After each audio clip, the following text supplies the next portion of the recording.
হয়ে গেল আমাদের মুরগির চিকেন। সে মানে একটা স্বাদের জিনিস, খুব মজাদার। আরামসে লিখছে বসে খাও। দেখেন জিনিসটা।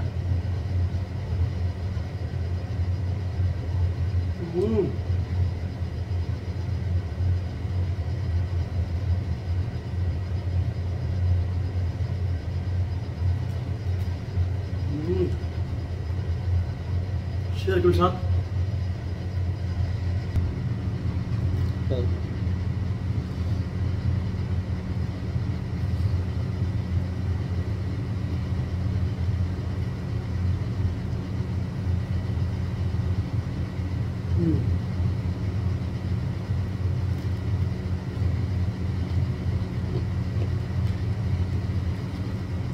অনেক মজাদার, অনেক অনেক।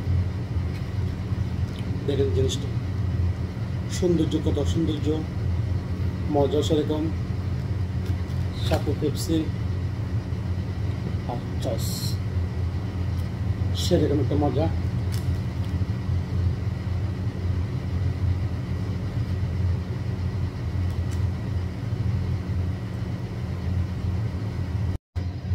মুরগি শুদ্ধ করা হয়েছে আমাদের। মুরগিটাকে আমি এভাবে নিয়ে নিলাম। হাত পরিষ্কার সমস্যা নাই, আমি নিজেই খাবো দেয়, কিন্তু আপনাদের দেখাচ্ছি যে আমি জিনিসটা কীভাবে মুরগি দিয়ে আলু দিয়ে সসটা বানাবেন। এটাই অনেক স্বাদ, এই জিনিসটা অনেক স্বাদের। একবার ট্রাই করে দেখেন, বানান বাসায়, অনেক স্বাদ, অনেক মানে মজাদার একটা জিনিস। যে আমি মুরগিগুলো কি নিয়ে নিলাম, তারপরে আলুটা আমি এখানে ছুলে দিলাম। তো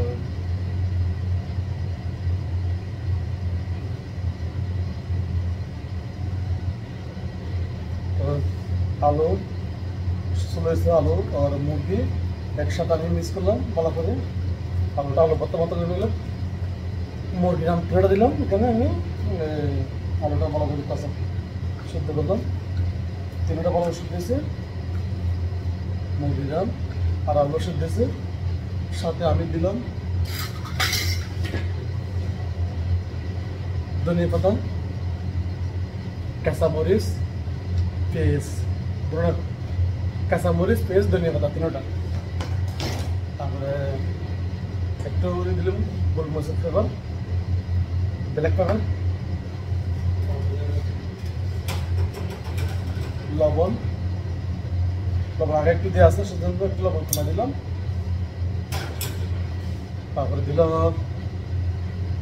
একটু গরম মশলা,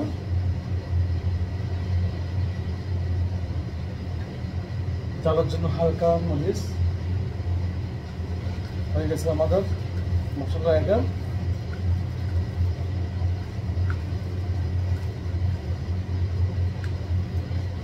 তো অনেক সাথে একটা জিনিস, তো সব কিছু রেডি হয়ে গেছে আমাদের। যে মুরগির রানটা মুরগি ছিল নিচে জন্য, ওই রানটা আমি রাখছি এখানে, কালি রানটা, ওটা কারণ লাগবে। তো সেজন্য আমাকে আগে আর ওটা গোলা করতে হবে। গোলা করে এই মুরগির রানটা এখানে আমি কি দিয়ে দিলাম।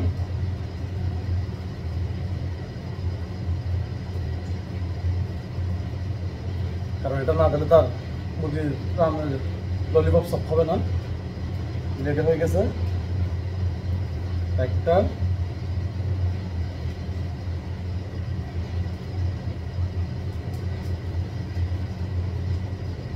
দুইটা, তিনটা রেডি হয়ে গেছে আমাদের। হয়ে গেছে তিনটা আমার চস, মুরগির চপ। একটা ডিম নিলাম, ডিম ভেঙে দিলাম একটা।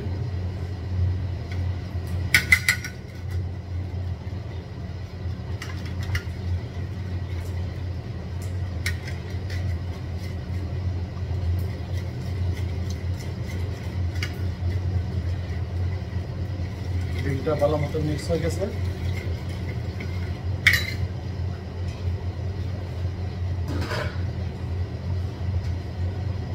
তারপরে দিলাম আমি তারপরে সবাই চিনেন পরোটা।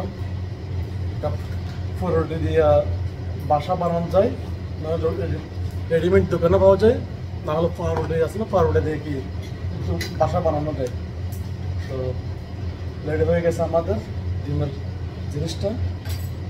তো প্রথমত আমি জিনিসটা যে ডিমের সাথে ভালো করে মিক্স করলাম, কারণ ওটা যদি মিক্স না করি ওটা লাগবে না। তো যে কোনো সময়ের মধ্যে ট্রাই করতে হলে ডিমটা সব ভালো করে মিক্স করবেন।